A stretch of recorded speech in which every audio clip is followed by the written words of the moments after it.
Hey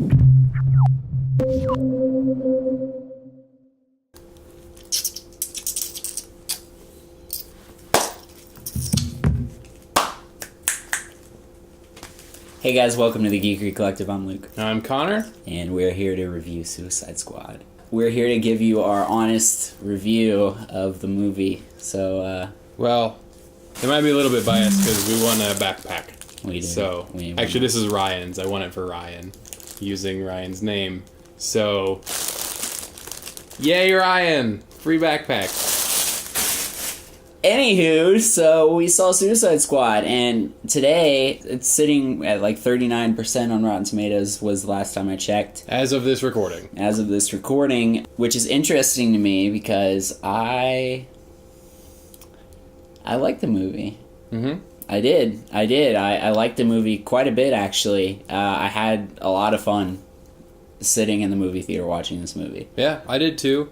I will say I like this infinitely more than Batman v Superman. Same. It was a lot more fun. Yeah. It was... I laughed a lot more. Very action-packed. Yeah. I actually laughed, I think, probably less, but less at the movie, for sure. Mm-hmm. And more, like, with the movie, like you're supposed to. Yeah. But it was less, like, audible, like, ha ha ha, but it was more like, yeah.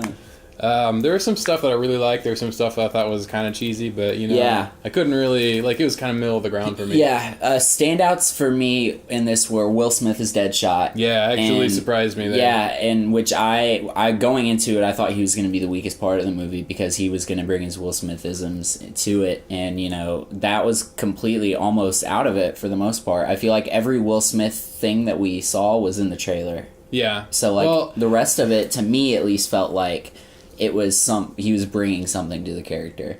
The biggest thing for me was weird, you mentioning the trailer, was that the biggest reactions from the crowd in general were from scenes you see in the trailer, and it was kind of like, what? None of you people have seen the trailers? Yeah, I've been on the internet That's at all. Fine, that's good, that's better for you. Yeah, I agree. Interesting. Harley Quinn is another standout to me. I thought she was great, and I had a lot of thoughts going into it thinking that I wouldn't like her either. But she really surprised me, and she has a lot of lines throughout the entire movie. So the ones that they did pick from the trailer were fine because she has a lot of one-liners. I will say, her twang does kind of come through a little bit. Yeah. The Harley accent does shine through just a tiny bit. Yeah. Which I think that's probably something that they went back and were like, for the reshoots, just throw a little bit in or something. Or maybe she decided to do that, I don't know. Yeah. Some of the emotional bits with Harley, they felt a little forced, a little contrived, weren't necessarily, believable.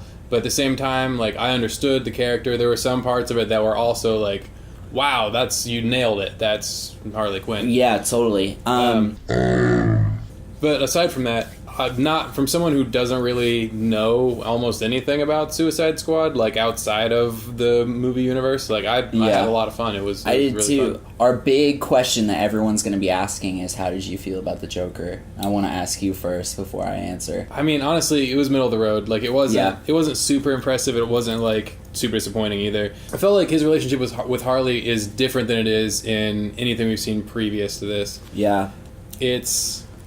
I don't know. It seems more affectionate and less abusive. Yeah. But I think that we just haven't seen much of the relationship yet. I agree completely. And to me, it feels like him doing a Joker impression to me. Yeah. It doesn't feel... He has this weird accent kind of thing. He does this thing where you just... And then he talks like this. He growls a lot. And I guess it's a different iteration of the Joker. Yeah. That hurt my throat.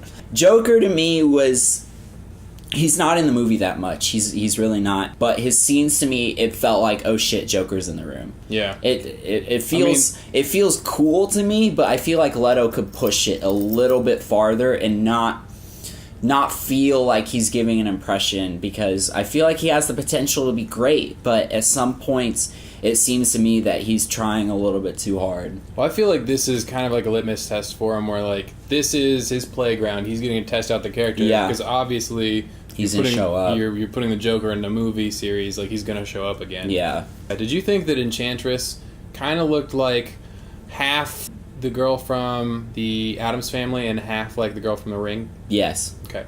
She was probably the weakest part of this movie to me.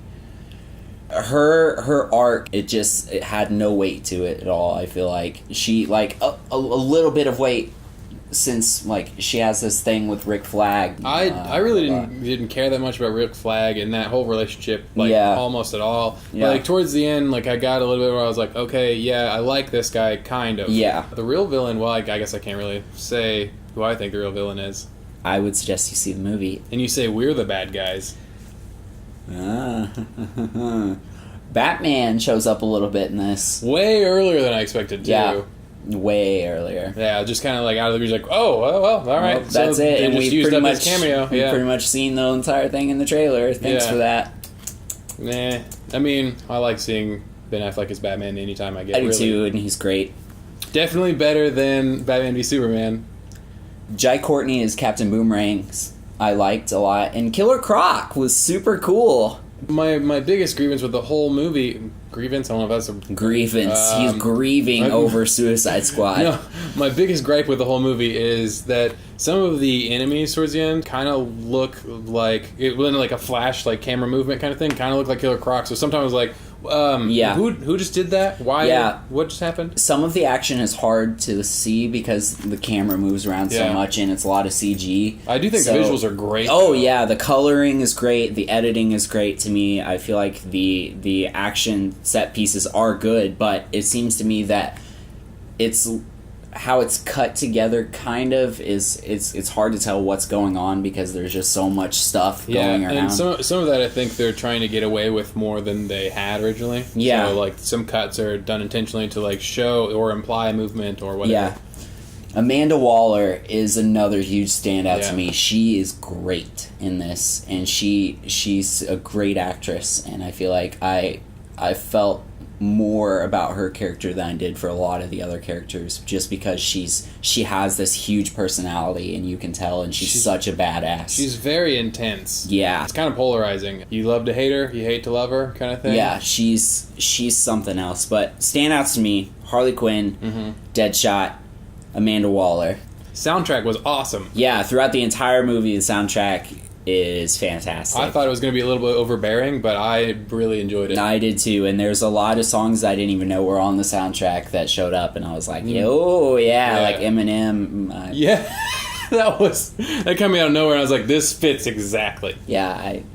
So great fan service, by the way. There was a couple times where I was like, holy shit, they did the thing. They said the title in the movie. Yeah, that some sort of Suicide Squad. Yeah, well, whatever. They did the thing. If you're a DC fan, you will definitely see some things in here that will make you smile or freak out. I just remembered a couple of them, and some of them I probably didn't get. So yeah, Noob. Suicide Squad. Should you see it? I think you should. I think you should. I think you should see it in theaters. I'm still iffy on whether or not I would buy it immediately, but I'll probably own it eventually. And something else to add, we saw this in IMAX 3D, and I wouldn't really recommend the 3D. No, 3D gave me a headache. It's not, it doesn't really add anything, it's just kind of there. No, and it's one of those, like, you forget it's happening, and I'm just kind of like, God, I wish I could, no, I can't because it's blurry. Yeah, so I wouldn't recommend 3D, but I do suggest you go and see this movie opening weekend so you can be included in the conversation and not have anything spoiled for you. And then if you want to buy it on Blu-ray when it comes out, if you enjoy it, yes, I would give it a double fist with the thumbs. Okay, guys, hope you guys enjoyed the video. If you did, make sure you let us know, hit the like button, whatever you do, comment below, all those fun stuff. Make sure you hit the subscribe button and let us know what you think of all the things that we're doing over at the Geekery Collective. Thanks, guys. Bye. Bye.